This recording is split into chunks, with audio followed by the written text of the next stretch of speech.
Merci d'être là à Bye Bye Boulot. Et Caroline Robertson qui est en studio avec nous. Salut Caroline!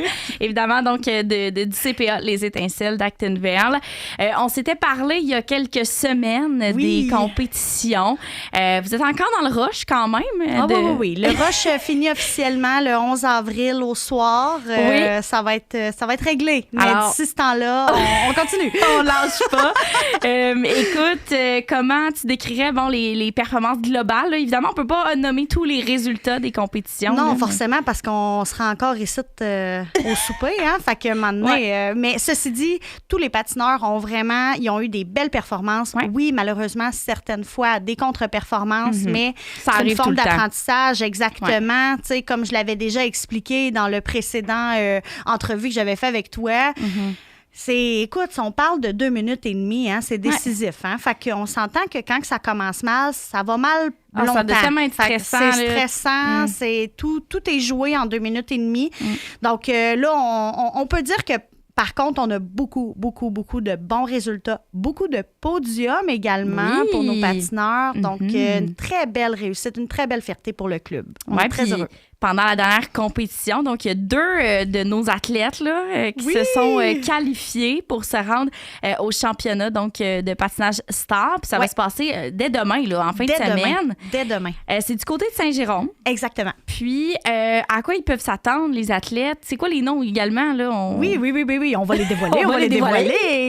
Donc, en fait, c'est le championnat, dans le fond, provincial de section Québec. Fait que c'est vraiment la compétition qui rassemble tous les meilleurs patineurs du Québec, selon le niveau de patinage star. Donc, c'est des jeunes qui habituellement patinent dans ce qu'on appelle du récréatif et que là, dans le fond, ils font une première compétition au niveau du Québec durant leur année. Donc, c'est vraiment le fun. C'est gratifiant. Là. C'est très gratifiant et nos 2 athlètes qui ont pu se mériter leur place, c'est Augustin Dupuis et Alexia Marin. Donc, on est vraiment fiers d'eux autres. Là. Oui, on les félicite. On est très, très fiers d'eux. Ils ont travaillé très fort tous les 2 toute l'année pour pouvoir réussir à avoir ces résultats-là.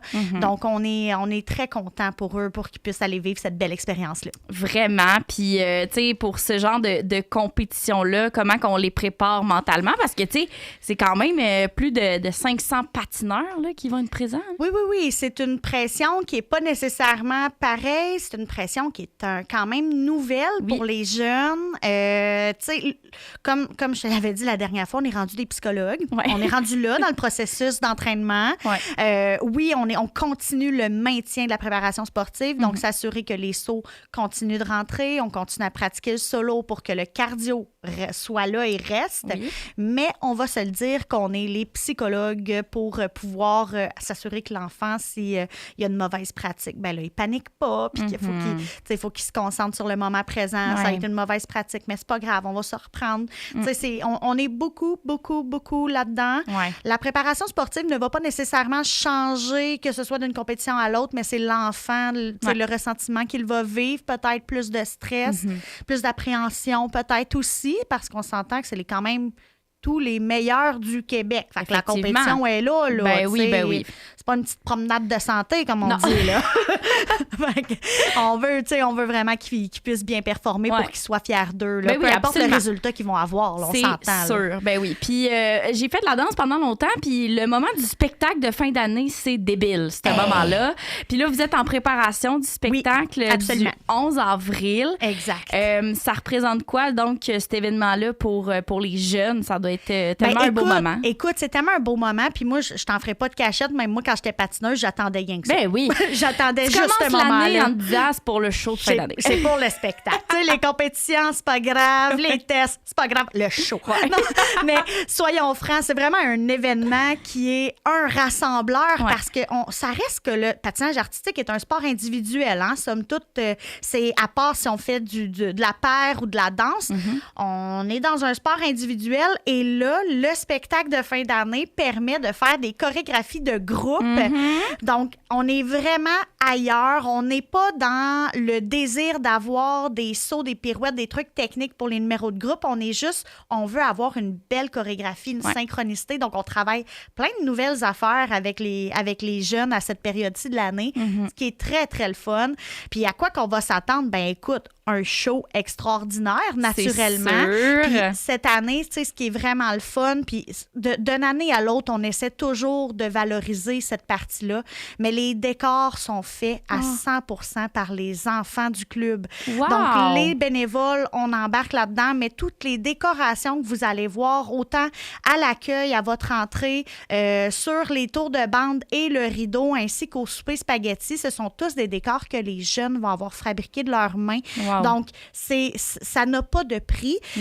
Ça permet également de faire des belles journées de création de décors, dont dimanche, qu'on va passer une bonne partie de la journée ensemble pour pouvoir faire les décorations. C'est vraiment le fun. Wow. C'est un beau moment. C'est sûr, c'est un beau moment. Puis en plus, les jeunes sont tellement contents sûrement de voir leurs pièces de décor un peu partout. Oui, tu sais, puis à chaque année, c'est ça qu'on veut. On veut impliquer les jeunes dans les décors. Tu sais, c'est leur show, c'est pas le nôtre, hein. C'est pas aux bénévoles, ce show-là. C'est pas aux entraîneurs, c'est les jeunes. Fait que quand que les jeunes, ils voient le résultat final de tous leurs efforts qu'ils ont mis là-dedans, c'est incroyable, le sourire qu'ils ont au visage, là. Ouais. C'est vraiment incroyable. Puis tu me parlais du souper spaghetti également. Donc, ça va se passer là, après le spectacle. Oui, c'est ça. On n'a pas peur de l'ouvrage, nous autres. Hein?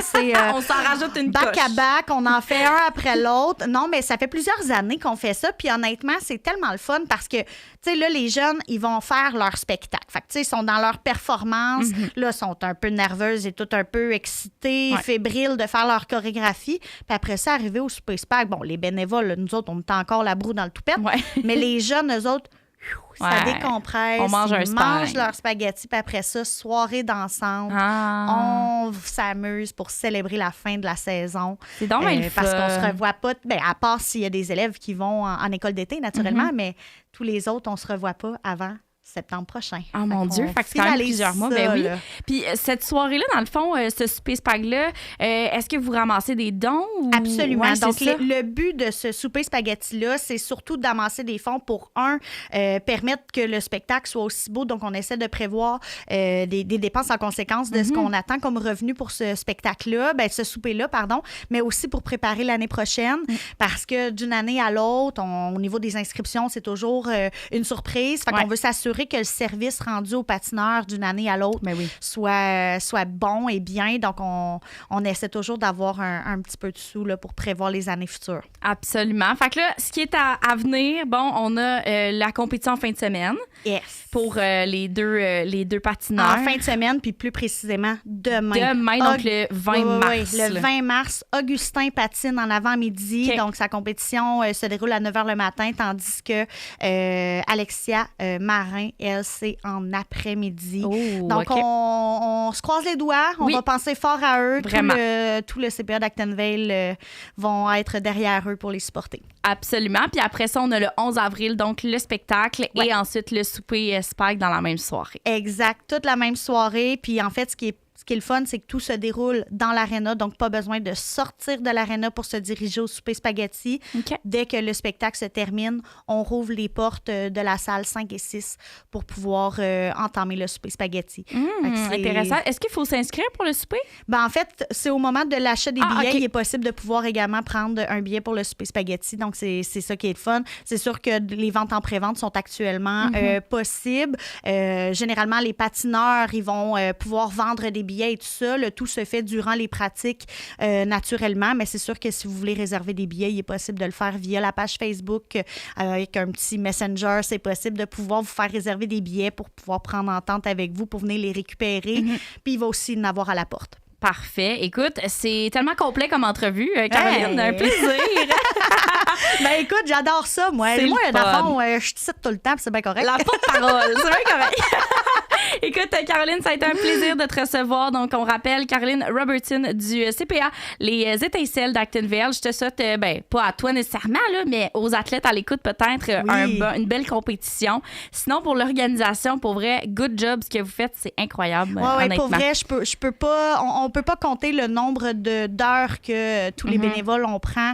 Les membres du comité, on est engagés, on est impliqués pour nos jeunes, puis ça paraît qu'on le fait pour les bonnes raisons. Là. On donne sans compter. Fait que c'est vraiment, vraiment plaisant. Je remercie encore toute mon équipe d'être avec nous autres. Vraiment. Une chance d'être là, que vous êtes là pour les jeunes. Absolument, absolument. Merci. On est là pour eux. Écoute, tu reviens quand tu veux. Certain. Ça va me faire plaisir. Bonne fin de journée, Caroline. Yes, bonne journée à toi aussi. Vous aimez notre contenu? Abonnez-vous.